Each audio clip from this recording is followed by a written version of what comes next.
ምዕራፍ 8 ከቁጥር 9 ከቁጥር 1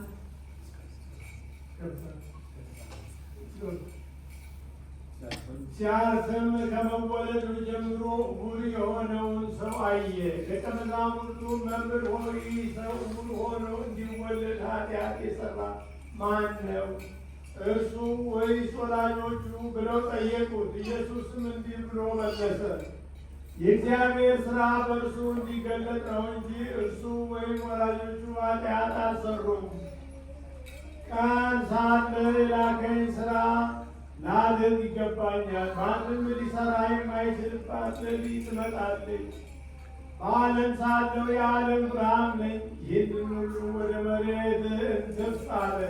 በምራቁም ጭቃ አድርጎ በጭቃው የዕውሩን ዓይኖች ቀባና ሂድና በሰሊሆም መጠመቂያ ታጠብ አለው። ትርጓሜውም የተላከ ነው። ስለዚህ ሄዶ ታጠበ። እያየም መጣ። ጎረቤቶቹም ቀድሞ ሲለምን አይተውት ነበር። ይህ ተቀምጦ ይለምን የነበረ አይደለምን አሉ። ሌሎችም እርሱ ነው አሉ። ሌሎችም አይደለም እርሱን ይመስላል እንጂ አሉ። እርሱ እኔ ነኝ አለ። ታዲያ ዓይኖችህ እንዴት ተከፈቱ አሉት። እርሱም መልሶ ኢየሱስ የሚባለው ሰው ጭቃ አድርጎ ዓይኖቼን ቀባና ወደ ሰሊሆም መጠመቂያ ሄደህ ታጠብ አለኝ። ሄጄ ታጥቤም አየሁት አለ። ያ ሰው ወዴት ነው አሉት። አላውቀውም አለ። በፊት ዕውር የነበረው ሰው ወደ ፈሪሳውያንም ወሰዱት። ኢየሱስም ጭቃ አድርጎ ዓይኖቹን የከፈተበት ቀን ሰንበት ነበረ። ስለዚህ ፈሪሳውያን ደግሞ እንዴት እንዳየ እንደገና ጠየቁት። እርሱም ጭቃ በዓይኖቼ አኖረ፣ ታጠብሁም አያለሁም አላቸው። ከፈሪሳውያንም አንዳንዶቹ ይህ ሰው ሰንበትን አያከብርምና እግዚአብሔር አይደለም አሉ። ሌሎች ግን ኃጢአተኛ ሰው እንደነዚህ ያሉ ምልክቶች ሊያደርግ እንዴት ይችላል አሉ። በመካከላቸው መለያየት ሆነ። ከዚህም የተነሳ ዕውሩን አንተ ዓይኖች ስለከፈተ ስለ እርሱ ምን ትላለህ? ደግሞ አሉ። እርሱም ነቢይ ነው አለ።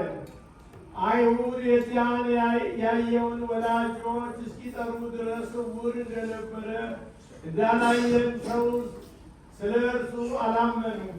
እነርሱም እናንተ ዕውር ሆኖ ተወለደ የምትሉት ልጃችሁ ይህ ነውን?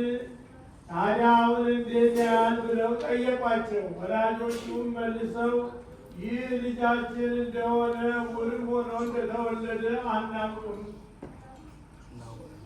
እንዳየ እንዴት እንደተወለደ እናውቃለን። ዳሩ ግን አሁን እንዴት እንዳየ አናውቅም፣ ወይም ዓይኖቹ ማን እንደከፈተ እኛ አናውቅም። ጠይቁት፣ እርሱ ሙሉ ሰው ነው፣ እርሱ ስለ ራሱ ይናገራል አሉ። ወላጆቹም አይሁድ ስለፈሩት ይህን ሁሉ እርሱ ክርስቶስ ነው ብሎ የሚመሰክር ቢኖር ከምዕራብ እንዲወጡ አይሁድ ከዚህ በፊት ተስማምተው ነበር።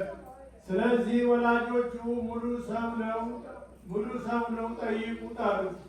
ስለዚህ ዕውር የነበረው ሰው ሁለተኛ ጠርተው እግዚአብሔርን አክብር፣ ይህን ሰው ኃጢአተኛ መሆኑን እኛ እናውቃለን አሉት። እርሱ መልሶ ኃጢአተኛ መሆኑን አላውቅም፣ ዕውር ሆኖ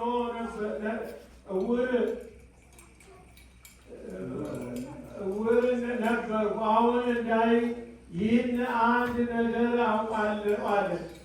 ደግሞም ምን አደረገልህ? እንዴትስ ዓይኖችህ ከፈተ አሉት። እርሱም መልሶ አስቀድሜ ነገርኳችሁ አልሰማችሁምን? ስለምን ዳግመኛ ልትሰሙ ትወዳላችሁ? እናንተ ደግሞ ደቀ መዛሙርቱ ልትሆኑ ትወዳላችሁን? አላቸው።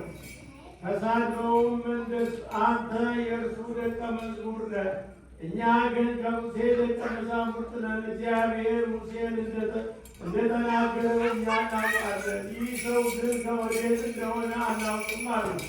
ሰውየው መለሰ እንዲህም አላቸው፣ ከወዴት እንደሆነ እናንተ አለማወቃችሁ ይህ ድንቅ ነገር ነው። ዳሩ ግን ዓይኖችን ከፈተ። እግዚአብሔር የሚፈራ ፈቃዱንም የሚያደርግ ቢኖር ያንን እግዚአብሔር ይሰማዋል እንጂ ኃጢአተኞች እንዳይሰማ እናውቃለን።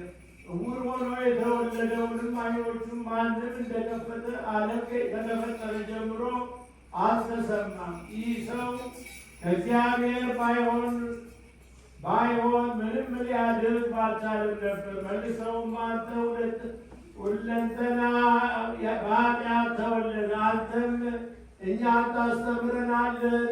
አሉት። ውጭም አወጡት። ኢየሱስም ወደ ውጭ እንዳወጡት ሰማ። ሲያገኘውም አንተ በእግዚአብሔር ልጅ ታምነሃል አለው። እርሱም መልሶ ጌታ ሆይ በእርሱ አምን ዘንድ ማን ነው አለ።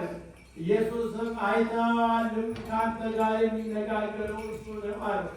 እርሱም ጌታ ሆይ አምናለሁ አለ። ሰገደለትም። ኢየሱስም የሚያዩም እንደታወሩ እኔ ወደዚህ ዓለም ለፍርድ መጣሁ አለ። ከፈሪሳውያን ከእነርሱ ጋር የነበሩት ይህን ሰምተው እኛ ደግሞ ዕውሮች ነን አሉት። ኢየሱስም አላቸው፣ ዕውሮችስ ብትሆኑ ኃጢአት ባልሆነባችሁ ነበር። አሁን ግን እናንተ ትላላችሁ ኃጢአታችሁ ይኖራል።